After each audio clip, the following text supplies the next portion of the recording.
E aí, nono ano, beleza? Professor Alan aqui para fazer a correção do estudo dirigido que eu passei para vocês nas últimas aulas. E foi um estudo dirigido bem pequenininho, né? Bem tranquilo, eu acho. Assim como tem sido essa trilha, a trilha Transformações do Espaço na Sociedade Urbana e Industrial, em que eu acreditava, né, que ele trataria sobre as alterações no meio urbano que a indústria acaba impondo para as cidades, mas na verdade ele acabou focando bastante na, na questão da quarta revolução industrial, que é muito importante que a gente debata mesmo, né, que a gente entenda como é que ela funciona, como é que ela tem já interferido nas nossas vidas e no mercado de trabalho aqui do Brasil, apesar do Brasil não ser o país com a maior, com maior não ser o país ponta de linha na produção tecnológica do planeta. Você já tem o uso de automação de tecnologias para substituir a mão de obra, que é o grande assunto aqui da nossa trilha. A trilha ela foi bem enxuta, né? 3 questões apenas, e pedindo para que vocês interpretem a partir dessa imagem daqui, dessa charge. A charge está falando o quê? Automação. Tem um robô aqui, um robô fazendo papel de segurança. Quer dizer, não, ele está chamando de segurança, né? Perdão, mas ele pegou uma pessoa que estava fantasiada de robô e chamou seguranças, né? Seguranças, achei outro humano, tentando voltar ao mercado de trabalho. Então, o que ele está pedindo para vocês é que vocês interpretem essa charge e, a partir da interpretação dessa charge, respondam as 3 questões aqui. A primeira, obviamente, né? Interprete a charge de acordo com os conhecimentos adquiridos durante a trilha sobre a quarta revolução industrial. E aí, assim, gente, acho que vocês são bastante inteligentes, né? Quem seguiu a trilha até aqui vai conseguir responder essa questão tranquilamente. E aqui, a partir de agora, a gente vai continuar somente pelo slide mesmo. Primeiro, interprete a charge de acordo com os conhecimentos adquiridos durante a trilha sobre a quarta revolução industrial.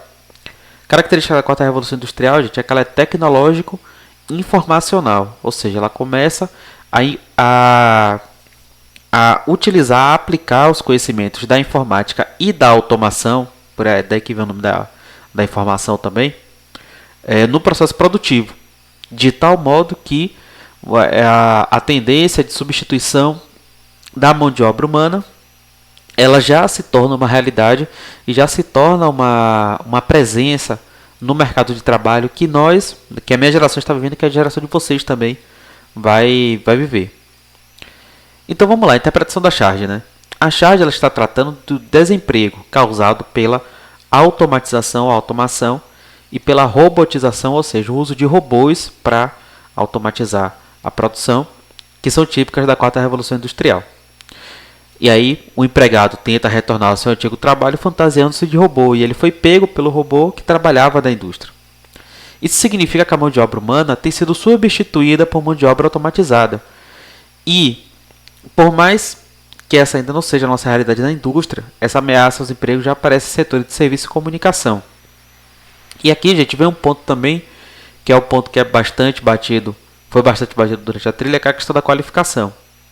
Pessoas que trabalhavam em determinados setores da indústria, em determinados setores da economia, que são substituídas por robôs, que são substituídas por trabalho automatizado, elas têm dificuldade para se reinserir no mercado de trabalho, porque elas não têm a qualificação para se inserir nessa nova organização da indústria, nessa nova organização da economia baseada em tecnologia, baseada em programação, baseado em informação.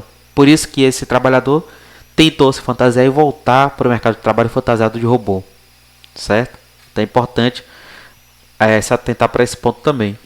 E quando eu falo aqui de robôs no setor de serviço e comunicação, eu acho que vocês devem conhecer um exemplo que é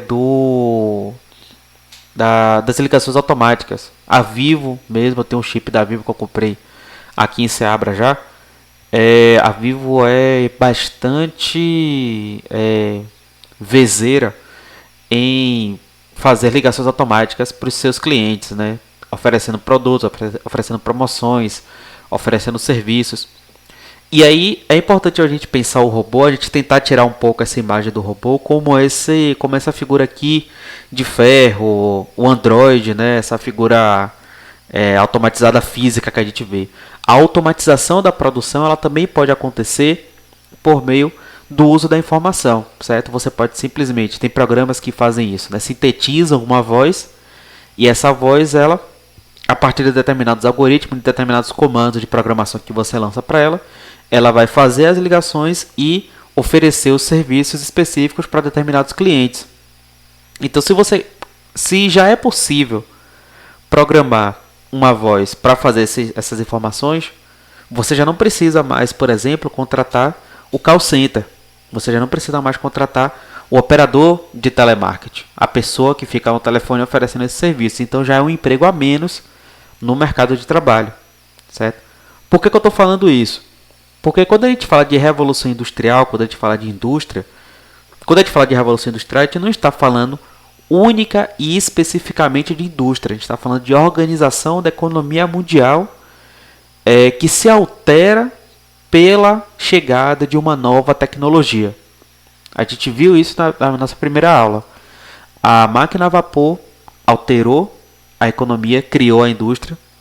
Quando você muda a fonte de energia, você traz o petróleo e o carvão, você muda toda a economia junto com ela.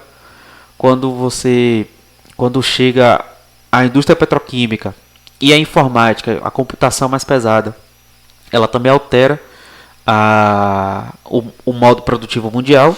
E agora a gente está vivendo um outro processo de alteração do modo produtivo mundial a partir da mudança tecnológica. Certo? Então percebo que, apesar do nome ser Quarta Revolução Industrial, ela não é específica da indústria. Ok? Vamos seguindo lá. Segunda questão. Quais impactos positivos e negativos que essa nova Revolução Industrial pode trazer para a sociedade? Primeiro impacto positivo, gente. O aumento da produtividade, da eficiência do trabalho e da quantidade de mercadorias no mercado. Aí vocês pensarem o seguinte, né? Um robô em tese, e principalmente o robô programado, né? Ele não desgasta, ele não cansa. Esse exemplo, por exemplo, do telemarketing que eu dei para vocês, você pode deixar ele rolando até tarde da noite. Provavelmente vai ser o mesmo robô, o mesmo programa que vai estar ali rodando o seu computador, aguentar segurar o computador, o servidor que está fazendo esse serviço. Aguentar ficar ali o dia inteiro, ele fica ali o dia inteiro fazendo isso e o robô que está fazendo esse serviço, ele não se cansa, como se cansaria o trabalhador. Ele não recebe salário, ele não faz greve. Ele não sai para almoçar, por exemplo. Então isso significa que há um aumento da produtividade, porque aquele robô em tese ele vai produzir muito mais, vai ser muito mais eficiente no trabalho, vai produzir muito mais mercadoria. Ela é uma mão de obra que é muito mais barata do que você manter um trabalhador humano naquele serviço, naquele posto de trabalho, certo? E assim, né? Eu coloquei aqui como ponto positivo, mas o professor não acredita nisso. Mas tem gente que fala que isso pode ser uma realidade no futuro, né? Como os robôs são uma mão de obra mais barata, isso também significa que as mercadorias que eles produzem também podem ser mais baratas, né? Porque você não precisa embutir no preço do produto final toda a garantia da vida do trabalhador que produziu aquilo, certo? Mas isso não acontece, infelizmente, né? Quem produz as coisas geralmente quer ter uma margem de lucro alta, então eles mantêm o preço lá em cima, mesmo que ele tenha gastado pouco para construir aquele produto. Mas vamos lá. Então esse daí pode ser um ponto neutro, né? Vamos dizer assim. Quais são os pontos negativos dessa quarta revolução industrial? A primeira de todas, a grande ameaça aos empregos de seres humanos. Certo? A mão de obra robotizada, ela é mais barata do que a humana, ela é mais produtiva, ela é mais eficiente. Isso significa que o empregador, se ele puder substituir, ele vai substituir, ele vai deixar aquela pessoa sem emprego e sem renda, certo? E o outro impacto negativo também, que é muito importante a gente estar pontuando, porque acho que tem pouca gente que pensa nisso, é aumentar a nossa dependência de máquinas e de sistemas e dispositivos para realizar as atividades. Então, vamos pensar o seguinte, assim, se faltar energia, a gente agora está vivendo uma ameaça de racionamento de energia, por exemplo. Se faltar energia na cidade, se faltar energia no país, se faltar energia no país por um dia inteiro, certo? Imagine quanto de prejuízo você vai ter em setores que são totalmente automatizados, por exemplo. Né? Se faltar internet, né? Você tem energia, mas não tem internet, está tendo problema lá no cabo. Um tubarão comeu a fibra ótica lá no meio do oceano, a internet se acabou no meio da Índia, por exemplo, e você não vai ter como consertar isso durante o próximo mês, né? Como é que esses serviços eles vão se manter? Então, quando a gente automatiza a produção, isso gera uma dependência das máquinas, gera uma dependência dos sistemas que pode se tornar algo extremamente danoso para a própria economia e para a população também. Beleza? Terceira e última questão. De que forma a sociedade deve se preparar para enfrentar o mercado de trabalho do futuro? Assim, essa pergunta ela é um pouco capciosa, por assim dizer, porque ela quer colocar o ônus, quer colocar a crise para cima da sociedade. Então ela fala o quê? Isso é uma realidade que está sendo imposta para todo mundo, então as pessoas têm que se adaptar a ela. É essa que a pergunta quer trazer para vocês. Isso é um pouco capcioso porque ela não fala do outro lado, né? Ela não fala, por exemplo, de que estados, empresas, indústrias, elas também têm responsabilidade social. Mas vamos lá. Primeiro eu vou passar a resposta aqui, o livro quer que vocês façam, depois eu vou fazer as respostas mais críticas para vocês também. O que o livro quer que vocês falem é essa última resposta daqui de baixo. A sociedade deve buscar qualificação para se tornar capaz de garantir uma inserção nesse novo mercado de trabalho. E aí é uma qualificação voltada para tecnologia, voltada para programação, voltada para, enfim, para várias coisas, né? Mas aí é pensar no seguinte, não é apenas culpa da sociedade, não é apenas a sociedade que deve financiar essa nova qualificação, essa nova busca por se inserir nesse novo mercado de trabalho que está se adaptando e mudando constantemente. Já tem muitas iniciativas da própria nossa Secretaria de Educação, por exemplo, de promover uma formação da população para que ela possa se inserir nesse mercado de trabalho. A gente tem já cursos de linguagem de programação, por exemplo, para que as pessoas possam ajudar a programar esses sistemas, esses robôs, essas coisas todas que vão